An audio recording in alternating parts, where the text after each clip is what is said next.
What's up, everybody? Welcome back to another show. This is Real Estate Uncensored, where you get something, and then something, which I can never remember because Matt always says that. He's not here today. He's finishing up some edits on one of his new books, so very exciting for him. But he's letting me take the reins. I'm taking control of the mental house. So I don't know what's going to happen. It's going to be a whole lot of fun. I got Hassan Riggs in the house. Dude, this fool is awesome. He's like the Yoda of real estate. Like, he's so like zen and chill and just a fucking cool dude to hang with and chill with. And then of course, my ride or die, mi amigo, Mr. Gene, Evil Bald Ninja Volpe. What is up, dude? Yo, what up, y'all? How's everything? How was your Halloween?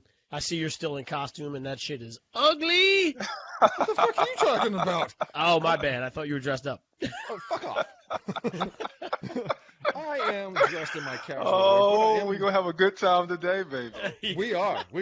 And we got rocking my EXP logo right up here for all my EXP folks. But you know, I did notice that, right? Because that's not always there. That's a new graphic you got up. How long you had that up there?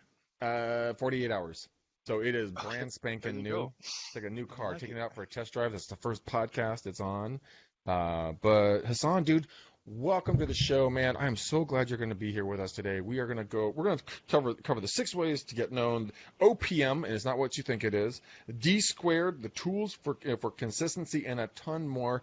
I have Jeff Latham, who I call the Buddha of real estate, and I have Hassan, who I call the Yoda of real estate. Both very zenned out motherfuckers who are just chill, full of knowledge, and just legitly honest and amazing people. So, Gene, you're from Philly, so I trust you.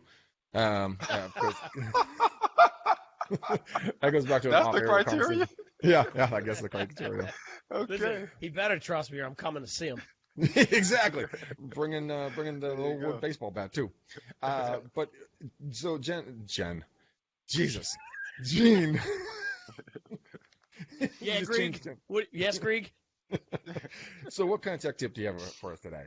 So what I was saying there was I was going to hold it off until we talked about some of the stuff you were going to get into, because I think it aligns nicely with some of the topics, but we can get back into it. You ever hear of Gen M? No. GenM.co, because you were talking about earlier in pre-show, we were talking about, what is it, OPM? Why don't you give the people a tease? Other people's manpower. Son? Other people's manpower. So I know it as other people's money, but in other people's manpower, but with this Gen M, what it is it's a subscription site. You get on, it's like $50 a month for 3 months, and there are interns and what's the other word? The people on there that are looking to work in the industry that you sign up for, basically. So as a marketer, there's people contacting me every day that want to do internships with my company. So it's a 3-month internship, basically, with somebody for $150. Wait, so it's GenM.co? Yes. Okay. That is pretty cool shit. Yeah, and I'm working through the process. I actually know people that have used it and love it. I'm working through the process, and I've got a really good couple of leads. We had a power outage last night. We had a pretty bad storm on the East Coast, so I've been out of power for like 14 hours.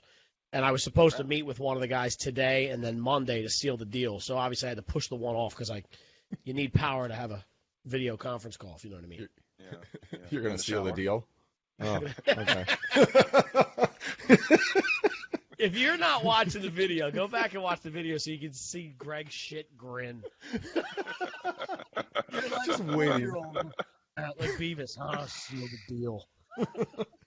Oh, okay. Okay, enough bullshit. Hassan, welcome to the show, man. Tell everyone about you, what you got going on, what's your company's name, and then I want to dive in. I want to start kicking doors down with the 6 ways to get known and get people rocking and rolling.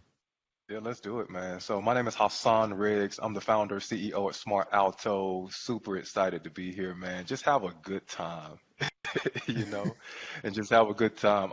I love sharing this with folks. So a couple personal things. I'm originally from Birmingham, Alabama. That's where I am today, and I wore this on purpose. So roll tide, because we're in the middle of college football season. So yeah, I'm a former inside sales agent. So I personally set over 10,000 real estate appointments for the top agents in a brokerage.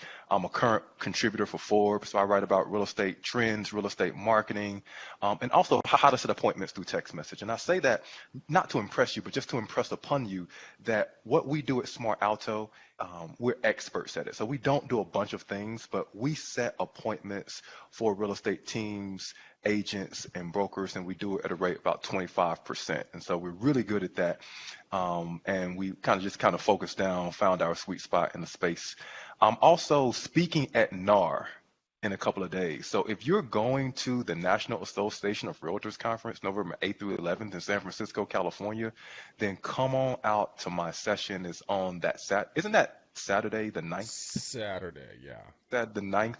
So come on out to my session Saturday the 9th, because I would love to just meet you in person and we could chat and about real estate marketing, conversion, making money in the space. So a little bit about me, man. Excited to be here.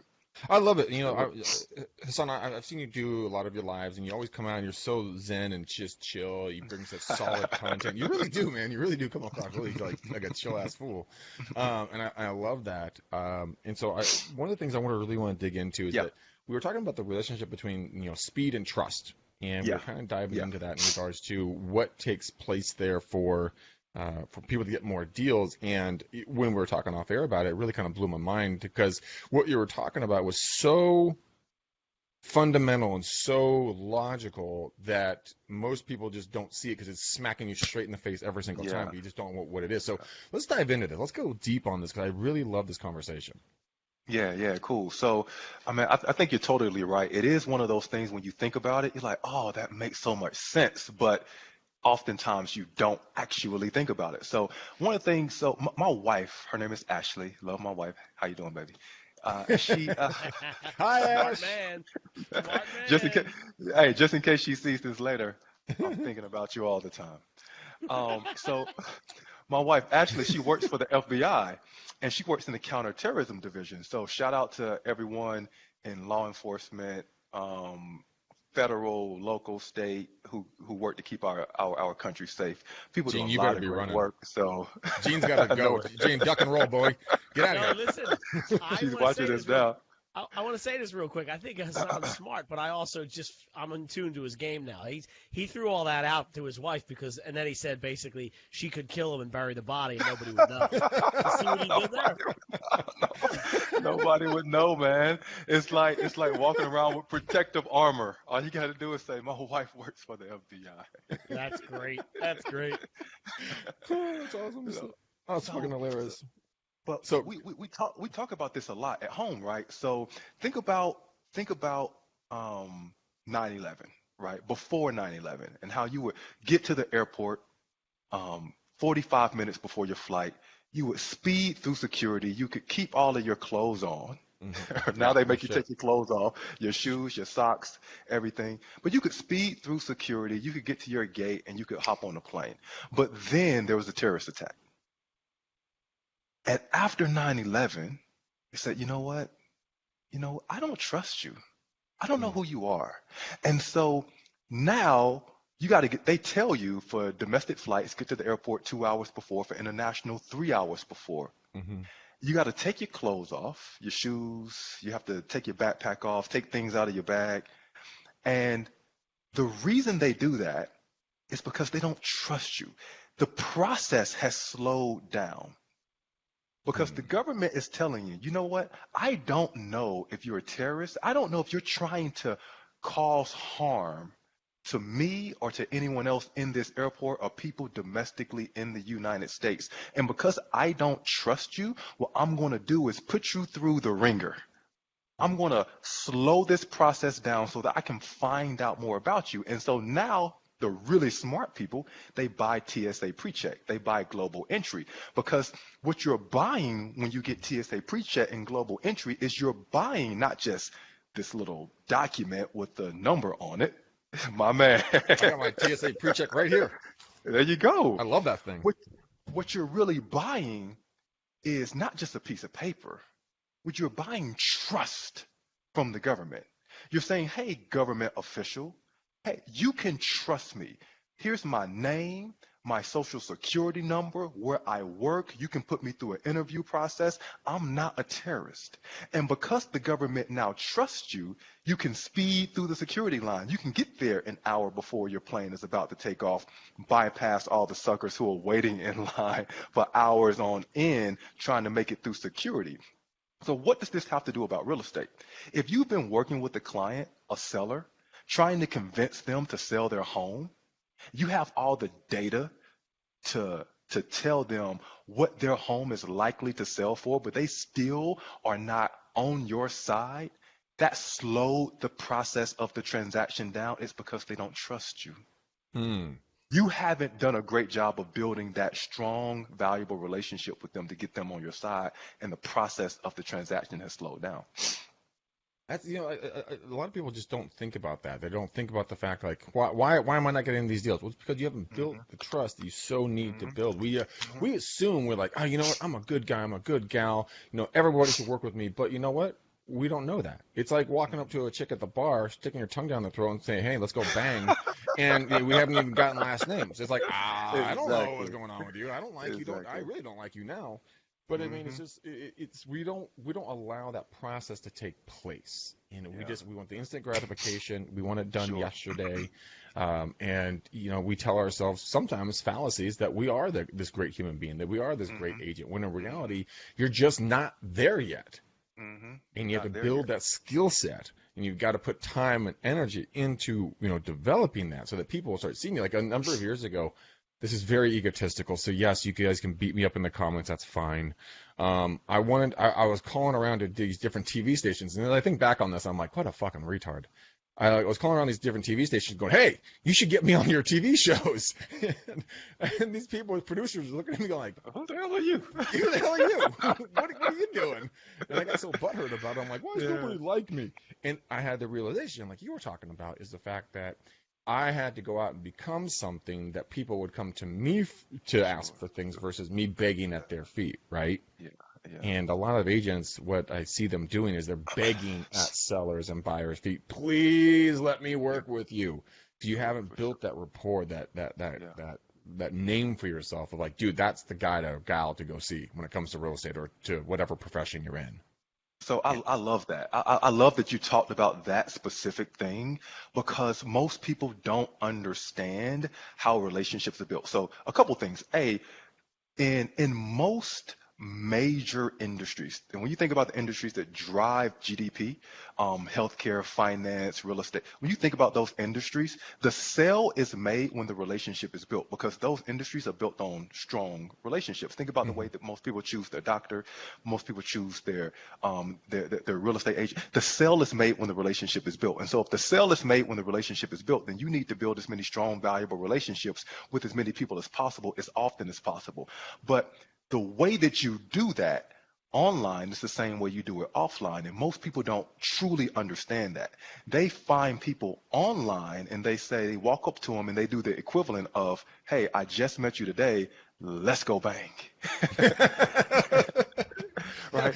And they're not going through the normal process of understanding that I'm a human selling to human who has human needs. And so I need to take you through this process of natural relationship building and not trying to and move the relationship from being transactional to relational. And a lot of agents, a lot of people in general say that I'm all about the relationship, but really you're just trying to get the next deal closed. And people can sense that. Yeah. People can sense that. I was raised in this business and it was for me a transactional based mentality because it was always next deal, next deal, next deal, next deal. My father, the Grand Master, T. Diddy, me Papa, he was always about like client parties, dropping off C's candy on Christmas, which I abhor doing, but I see the tremendous value in doing it because it wasn't just like getting one deal and then moving on. It was getting one deal, building that lifetime relationship with these people because, in his mindset and what I've learned is the fact that, hey, man, you know what? Everybody likes me. They just don't know me yet, and I'm here to help you. I'm a doctor. You're sick. I got the remedy to cure you, but you got to get to know me before I can put a needle in your arm, right? Yeah, for sure. Yep. And so it's interesting, the mindset shift. I mean, we started talking last year was all about transactional. This year it's all been about relationships. Yeah. And so talk to me a little bit about your company and kind of what you guys do and how you help people build those Yeah. relationships. So a couple of things. Think about the people you have the best relationship with in your life, right? So it's not just people who you want to go have a beer with or who you have fun around, but it's people you actually learn from, right? Mm. And so a big part of building relationships with people, strong, valuable relationships, is trying to build authority. And so teachers, doctors, attorneys, your parents, um, those people who've taught you something, even your closest friends, are people who, whether you know it or not, you actually learn something from. And so when you go about trying to raise your personal and professional profile, one of the best things that you can do to get people to come to you is teach them something.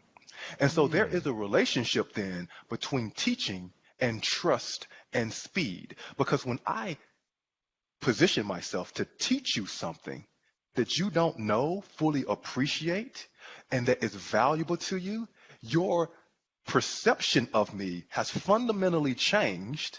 Your relationship with me is now stronger. You trust me more. And if you want to get more deals done, then make the transaction easier to do. And you make the transaction easier to do by allowing people to trust you, by removing the friction. A lot of the business that we get at Smart Alto at my company comes from people who've read one of my articles, seen one of my videos, heard someone else say something about me that's positive, and then they come to Smart Alto. And whether or not they meet me or not, they meet someone at our team, and they'll come back and say, man, I watched this video about Hassan. I learned A, B, C, or D, and now, man, I want to do business with Smart Alto. You Mm, know, that is so powerful. so If you guys don't see me, what I'm doing is I'm not looking at the screen right now because I'm busy taking notes. It's so incredibly simple, but people just don't do it yeah, because they don't teach someone something to build trust. I've never really thought about it that way, but that's 100% true. yeah, The interesting thing about it is that so far in life, so many people think just sell, sell, sell, sell, sell, sell, sell, and you'll get the lead. But if you take the time to actually be a student of this industry, go yeah, to, tap into what Hassan's doing, kind of learn from him, follow Gene, watch this podcast and some other ones, read articles, go to, Inman News, go to NAR, do all these different things, and you gain more information. Go to realtytimes.com, read one article a day, go to Inman, read one article a day, then be able to regurgitate that information out consistently. You'll be known as that guy or that gal, right? Hassan, that's yeah. what you're saying, right? For sure, for sure. You have to be, you have to continually be a learner in life in general, and you have to, like, people have human needs, right? Mm-hmm. So I don't want to get too much off of a tangent, but there are 6 human needs that people have. This is not like something that you just want, but it's something that you actually need to live a fulfilled life. Certainty, uncertainty, love and connection, Mm-hmm. significance, growth and contribution. So I'm gonna hit on those last 2 things, growth and contribution. People need to feel like they're growing. And all the relationships that you have around you, if those relationships are not growing and they're stagnating, you're gonna feel as if this isn't really good. No one wants to be in the same place year after year after year. So, Greg, when we got on the phone today, what did I ask you? I said, hey, man, what's going on? What's new? I didn't ask Yeah. you what's the same as it was last time. I ask you what's new, like what has changed, what has grown, how have you? What I'm getting to is what's different, because that's what keeps people interested. And so if you go to your clients or your leads, these people who are thinking about doing business with you, and you say, hey, let me tell you something that's new in our local market. There's a commercial development that is coming up. They haven't broken ground yet, but it's coming up about 3 miles that way. Mm. And what we're estimating is that over the next X number of years, the price of homes in that little area is going to increase by about 3%, 5%. So if Mm. you're looking to buy a house, I know you may want to start looking over there because you can find a 3-bedroom, 2-bath that fits your criteria over there the same way you can here, but the value of your home is likely to increase more over there than over here over the next 5, 6 years. You see, like that's value, and it's also showing something that's new. That is really good. Go over those 5 contributions. There's growth, contribution, love, loss, and what? So certainty. So people need security in life. People need to know that I'm going to be able to eat. I'm going to have clothes, right? There's a certain level of security, but you also need um, unexpectedness. So you need some spontaneity in life, things to be different in life. Because if you have, that's why sometimes you'll talk to people who are, or you'll hear about people who are really, really successful in life, but they're depressed. Mm-hmm. And it's because everything in their life, it seems to be always put together. They always have this certain, but they don't have any unexpectedness in their life. So certainty, uncertainty, love. You need to feel love and connection to people, to other things. You need to feel that love and connection. But if you are connected to too many things, then you lose that sense of significance. And that's the fourth thing. You need to feel like you are unique in some way and that you are special. And then the last two things are growth and contribution. Growth and contribution. So certainty, unexpectedness, love, growth, and contribution. Mm-hmm. Those are Certainty, fantastic. uncertainty, love, significance, growth, contribution. Those six I, things. I love that. I love that. Gene, what about you, man? You've been oddly That was quiet deep, as bro. usual. Listen, that was deep. I love that. I'm seriously Serious. taking notes. I'm serious. I'm serious. He went psychological on that. I think he nailed it, but he went deep. He went all Bald Ninja number 2. Bald Ninja squared. There you go.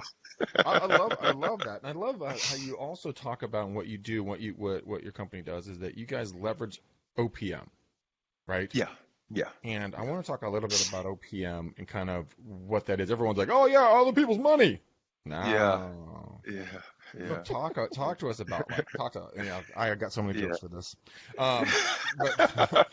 But tell me about other people's manpower. What does that mean? How do they do it? Where do they find it? Gene gave a great resource, but I want to hear it from you. For sure. Yeah, that's one of the things. Most people, especially in real estate, when you come up, and I know you talk about you flip homes, right? How long you been doing that? Not that long. Still wait. I'm just really getting into it. I've been finding lots of them, so I'll probably have one done the next 30 days, 40 days. Cool. So one of my good friends in the Washington, D.C. area, he owns over $200 million in real estate. He's been buying property since 1999. Yeah, he's 42. He's been buying property for a long time. He does some flips, but he holds a lot of stuff too, obviously. And so in real estate, when you're growing up and you learn from Ron LeGrand or anyone who's teaching real estate flips, they'll tell you OPM. You got to use OPM. Yeah.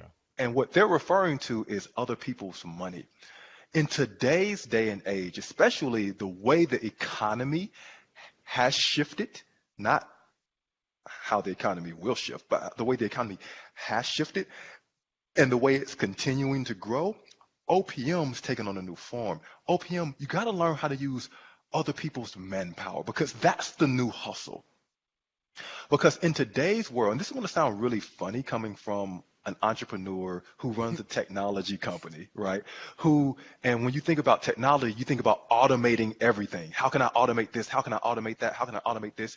But when everyone is walking around with their cell phones in their hand, we are more connected and more disconnected from people than we've ever been, right? Yep. Distraction is not a technology problem. Distraction is a human problem.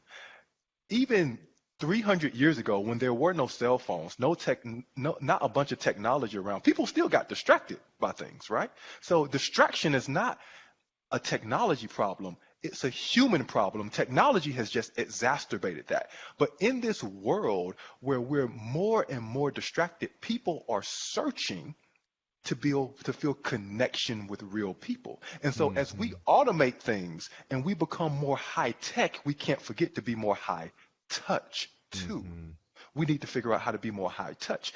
And so when you think about how it relates to Smart Alto, if someone is generating 500, 600 new real estate leads a month, or even 50 new real estate leads a month, and they're automating the process, you got to ask yourself, where's the human connection there? And Right. what Smart Alto does is we have real people, not artificial intelligence, not chatbots, but we have real people that allow you to automate your lead conversion process with people, with humans, so that you don't remove the human element from your online and digital marketing. So when you're automating everything and you're becoming more high tech, you can still be high touch. You're going to get greater conversions. You're going to build stronger, deeper relationships with people because the sale is made when the relationship is built. Right? And you're going to be able to move people from transactional to relational a lot faster and build trust with people, thereby speeding up the transactions and the number of deals you close. So, Gene, I want you to weigh in on this. I mean, this is right in your wheelhouse, man. This is something you speak about all the time. Well, for sure, but forgive my I'm glaring here because I'm actually while he's talking, I'm looking at smartalto.com, and it's like reengaging, set appointments, qualify, what we do for like all the buzzwords in getting back into space. So like I think we talked about this on a thing before. I agree with everything Hassan said as far as the technology goes. It really is your problem. If you put your phone down, that technology is no longer in the way of your conversation, right? So it's you, not the phone. I think it's just a lot easier to go down that rabbit hole because of all the things we have at our fingertips. You never run out of things to search for. So it's just easy to keep going. Like Facebook, okay, let me look at Instagram, let me look at Twitter. There's just so much interaction that way. But I think you're right. You are, as a human, we're searching for that face-to-face. And I remember, you ever hear of Melaleuca? You know what Melaleuca is? Oh, Luca. No. Melaleuca. It was I think it's still around, but it was this big company that it was like an MLM, multi-level. Okay. And they sold all these house products. And one of the guys that was like their top earner, I was sitting with him at lunch, and he said, it's been 2 years I've known you. We've never really had a conversation about me joining your organization. Why is that? Like, everybody else in MLM is like, hi, my name is Gene. Do you want to be part of my downline? Right? And True. they're like, no, bro. No, I don't. Yeah. Like you said earlier, Yeah. Son, right? Like, it's like, hey, my name, I'm not even getting through that first thing. Do you have your credit card? You know, like, hey, my name's Gene. Buy my stuff. So he said to me, which I thought was great, he said, the way I run my business is my business is all about relationships. And he said, I got to get people to the point where, and it was funny, if you're watching the video, you'll see me act it out. But he basically said, when I first meet you, you're here. Physically, you're way away, you're at an arm's length. I don't have access to you. But once I bring you closer, bam, that's where I hit you in the face with what I need. And so he said sometimes it takes long, but in order for me to really get that one-on-one interaction and then have me help you or you help me or whatever it might be, I need to be physically in your space. And how do you physically get in somebody's space other than one-on-one, right? So I guess we overvalue our relationships online. Like, hey, I know that guy. That's awesome. I feel like I'm friends with him. And then you see him outside. You're like, Dave, how are you? And they're like, who are you, dude? I have no idea who you are, bro. You're freaking me out a little bit. So I think that one-on-one space, I took a long route to get back to what Hassan was saying, but it is so much about that one-on-one. And I think it's interesting because if you talk about your high-value propositions in your business, where do real estate agents make their most money? In following up on 687 Facebook ad leads or one-on-one on the phone with somebody who they've known for 8 years that's thinking about possibly selling or buying a house? One-on-one, 100%. I mean, Right? I've laughed and joked about that for quite a while. That this year, I had a client of mine that 16 years ago, I helped them buy this house, right? Then I ultimately fucked up, and I literally didn't talk to them for like 15 years. Ran an ad. They responded to it. I got to see them. They have 3 boys. I only knew them as one baby family. Now they got 3 boys, 16, 14, and 13 or something like that. Reconnected with them, and they've been watching my videos, that I've been putting out. And then we got together. We hung out one Saturday morning, and my client was like, "Hey, bro, like this, I'm going through this. I got to sell." I'm like, "Okay." And he's like, "Dude, I'm so sorry. I haven't called you back." I'm like, "Huh?" I guess it was the relationship that we had that was strong enough. Thank God. It was a $2+ million home, but I mean, Wow. everyone doesn't do a good job at follow-up. Everyone, and I am like the prime candidate of that, of not doing good follow-up. I saw a very interesting work of art, these photographs that this photographer was taking, and when you were talking about like the distraction of the mobile devices, right? It was like a typical. It's like everyone just was at like a barbecue or a dinner or in a shopping area in line, and it was everyone looking down at their phones, but they just didn't have any phones there, and it shocked me to the fact of like, dude, we are living a very connected life, but at the exact same time, we're so disconnected from the other people around us. We don't look up. We'll probably get hit by a bus without even knowing the bus is around the corner because we're not paying attention. That means we're not paying attention to our relationships, and our relationships are suffering. Then we wonder why Gene didn't call me, or Hassan didn't call me for the listing appointment. Is because I brought no value to them anymore. I was irrelevant in their eyes. But then you're like, what do you mean, that fucker? You mean I sold him a house 22 years ago, and he's been getting my once a year Christmas newsletter. Newsletter. He's my best friend. And but in reality, Wow. Gene meets Hassan at a barbecue. They're sitting having a Bud Light together. And all of a sudden, Gene brings more value to Hassan than I could ever do. Why? Maybe he referred him someone to go get a job interview with. Right? Bam, value add. We just don't do that. So that leads us right into our D squared conversation, which I'm really interested to talk about. So describe what D squared is.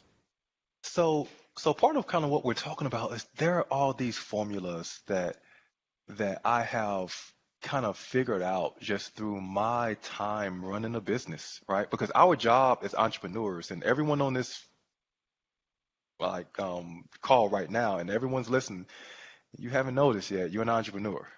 Right? And so your job, one of your primary jobs as an entrepreneur, is understanding how to deploy your resources.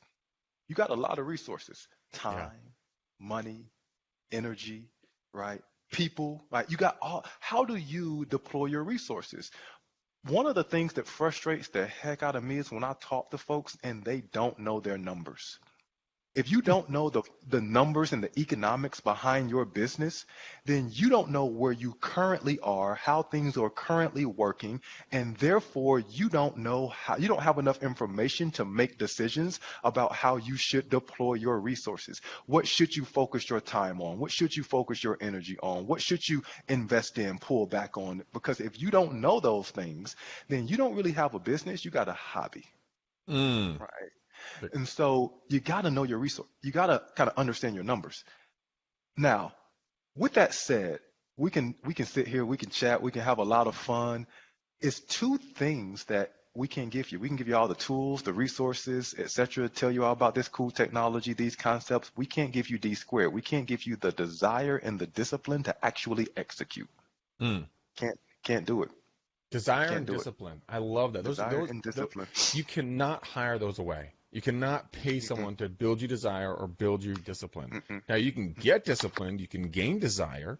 But like this little thing, that little writing right there, that looks better on camera. It's a little note from my girlfriend. Basically, she and I always joke around because we're watching.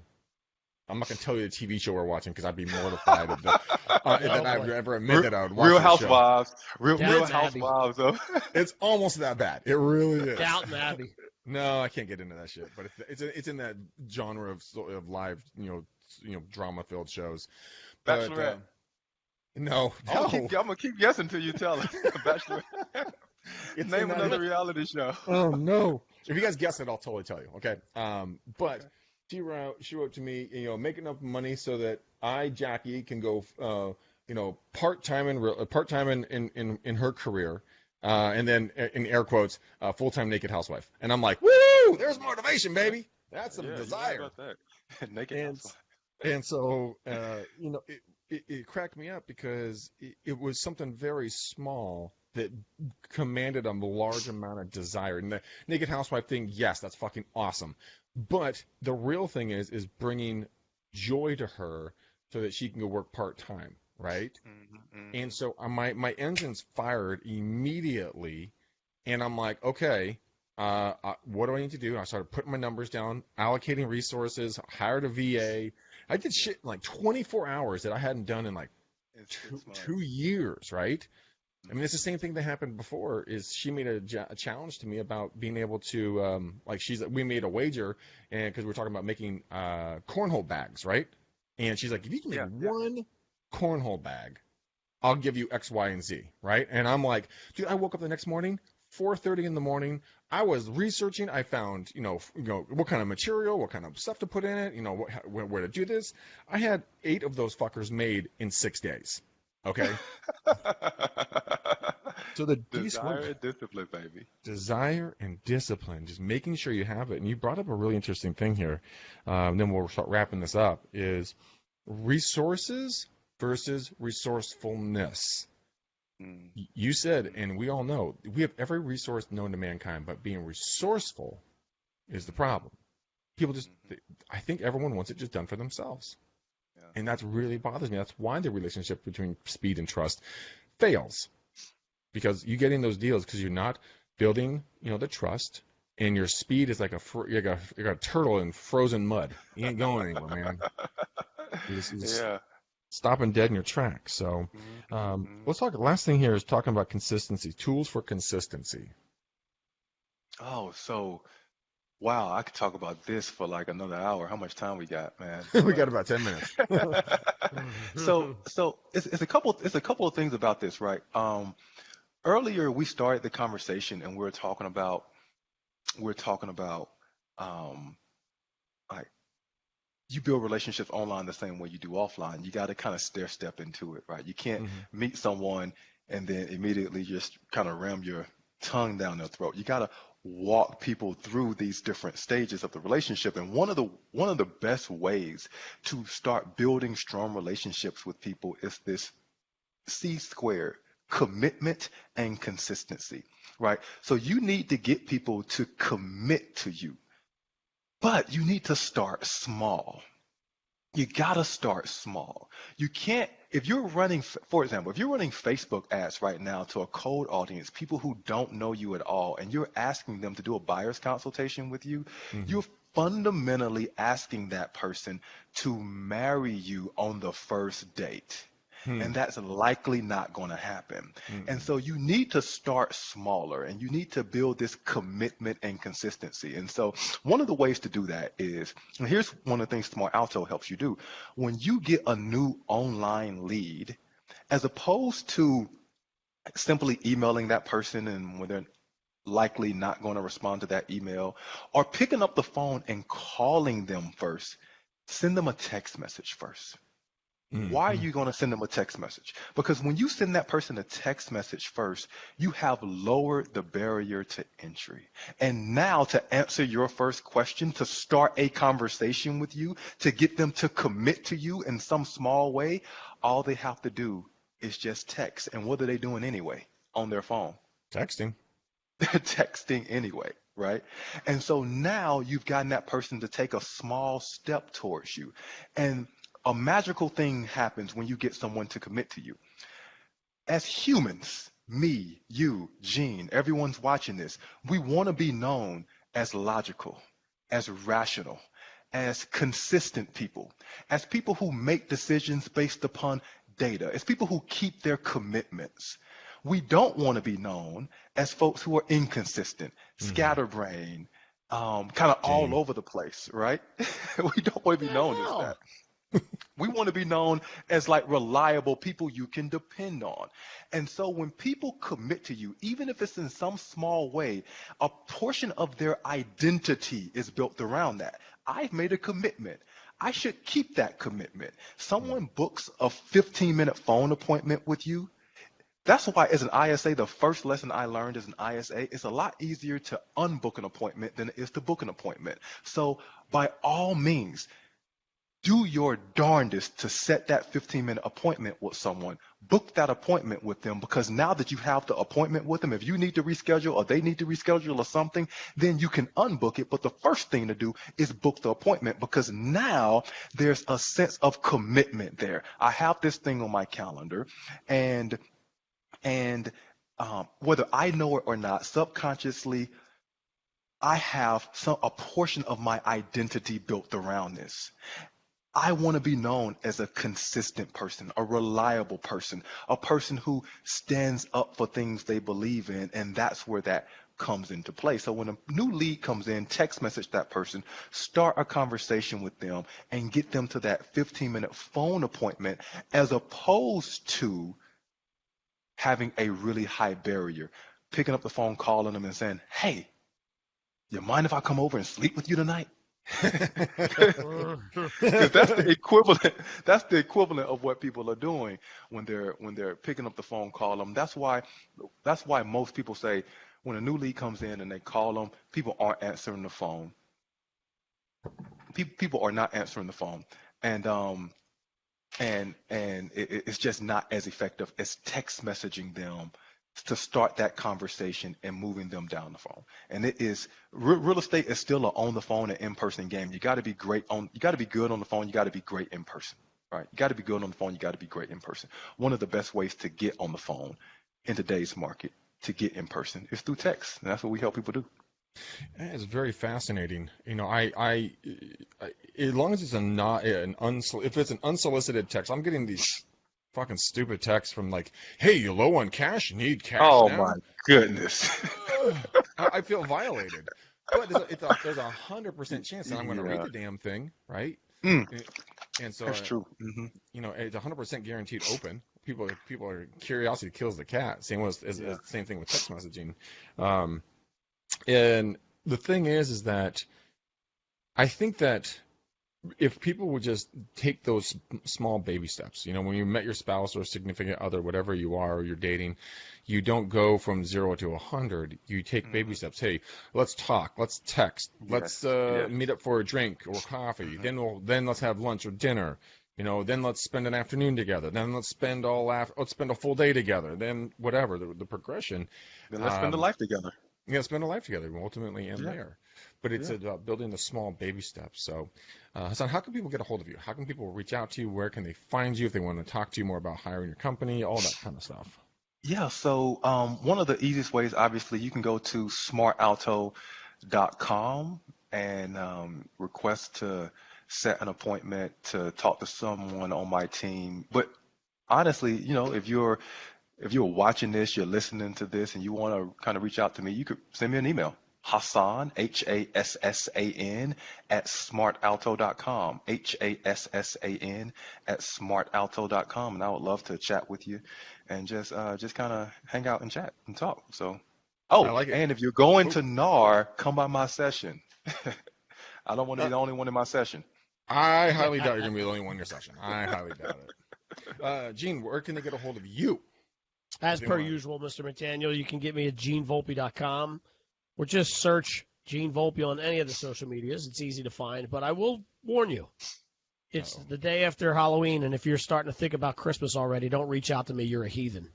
Okay? It's not Christmas time. I don't want to hear your damn music yet. Wait until I get past my 5 days of Thanksgiving. Then we can talk about Christmas. If you're listening to Christmas music, don't call me. I'm just telling you right now.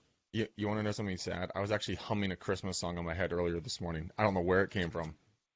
Probably all the stores you've been in because there's shit already up. Oh, dude, it's everywhere. It's everywhere. Okay, guys. Gene, 5 days of Thanksgiving? Oh, yeah, man. That's the best 5 days of the year. I start on Wednesday, and we get done on Monday morning. Seriously? Football, food, booze, football, more food, booze, and more football. No sleeping? No sleeping. I get my snoozes in. Okay, all right. I'm a power napper. You know, when that stuff comes, it's like lunch, power nap, dinner, right?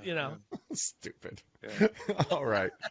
You guys are both lunatics. I love you guys. Amazing. Guys, if you want to reach out to me, if you want to do some free coaching, go ahead and text me. See, I did that. That texting, baby steps. There you go. Baby steps, baby. Text me on my cell, guys. It comes directly to this device here. It does work. I have paid my bills. It is 925 915 1978. It's hilarious how many people do not get a hold of me. Like, people are always like, I never give my number out. People will call me. I'm like, no, they won't. No, they fucking won't. I guarantee you they will not call you. But you guys want to go there, text me. Let's book us some coaching. Let's see if I can help you out anything. If you guys want to talk about EXP, we have right there. brokerage, go to bookmcdaniel.com and book a 30-minute phone call with me. I can kind of show you what our team is doing. So, Hassan, thank you. You are now the what did I name you?